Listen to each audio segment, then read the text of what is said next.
হাটহাজারী উপজেলার দোলই এনায়েতপুর ঈসা গাজী সংলগ্ন প্রাথমিক বিদ্যালয় মাঠ প্রাঙ্গণে এনায়েতপুর গাজী সংঘ ও ঈসা গাজী চৌধুরী বাড়ি ও প্রবাসীবৃন্দের আয়োজনে গাজী ইমদাদ বাপ্পির সঞ্চালনায় আজিমুসান মিলাদ মাহফিল অনুষ্ঠিত হয়। এতে প্রধান আলোচক হিসাবে উপস্থিত ছিলেন আব্দুল মুস্তাফা রহিম আজহারি ও সভাপতিত্ব করেন মাওলানা সালেহ আহমদ আনসারী সাহেব। উম্মতের সাথে তুলনা করে নাই। আমার নবী সাত করেন কিয়ামতের ময়দানে 70 দল উম্মত আল্লাহর দরবারে হাজির হবে। এই 70 উম্মতের মধ্যে আমি নবীর উম্মত হচ্ছে সর্বশ্রেষ্ঠ উম্মত। বাদে আসর থেকে কোরআন খতম, গাউসিয়া খতম, নাত মুস্তাফা সাল্লাল্লাহু আলাইহি সাল্লাম পরিবেশন, বাদে মাগরিব থেকে ইসলামিক আলোচনা, বাদে এশা থেকে প্রধান আলোচক মুস্তাফা রহিম আজহারির ইসলামিক আলোচনা সহ মিলাদ কিয়াম মোনাজাতের মাধ্যমে উক্ত মাহফিল সম্পন্ন হয় এবং সবশেষে সকল আশেকের রাসূলদের জন্য তবারুকের ব্যবস্থা করা হয় পরিচালনা পরিষদের পক্ষ হতে। পবিত্র জ্যৈষ্ঠ ঈদুল ফিতর মিলাদুন্নবী উদযাপনকে এনায়েতপুর গাজী সংঘ ঈসা চৌধুরী বাড়ি প্রবাসীদের ব্যবস্থাপনায় আজকে আমরা 2009 সাল থেকে শুরু করে আজকে 17তম মাহফিল আজকে শেষ করেছি আলহামদুলিল্লাহ আল্লাহর রহমতে।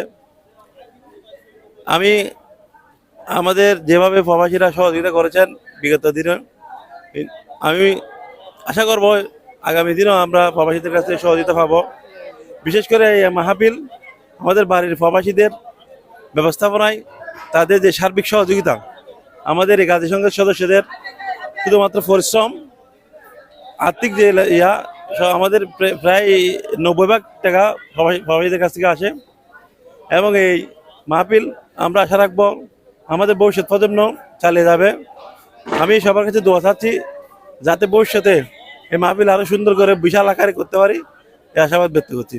সর্বপ্রথম ধন্যবাদ জানা যাচ্ছে আমাদের আলোকিত 71 টিভিকে, যারা আমাদের ডাকে সাড়া দিয়েছেন, এবং ধন্যবাদ জানাতে চাই আমাদের মাহফিলে যারা সহযোগিতা করেছেন এবং যারা উপস্থিত হয়ে আমাদের মাহফিলকে সাফল্যমণ্ডিত করেছেন।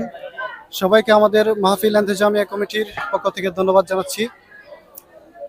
আমাদের এই মাহফিল এটা হচ্ছে সম্প্রীতির মাহফিল। এই মাহফিলের মাধ্যমে আমরা বাড়ির সবাই এই একটা দিনেই মিলিত হই এবং ধরতে গেলে একটা মাহফিল আমাদের কাছে ঈদের মতো।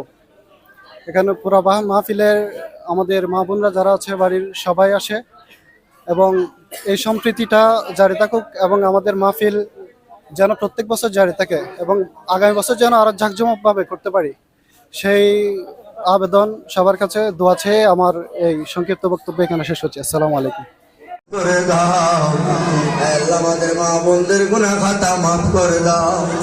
আয় আল্লাহ, মাহফিলে অবস্থান করছি আমরা, হাত বাড়িয়েছি, ভিক্ষার হাত বাড়িয়েছি আল্লাহ।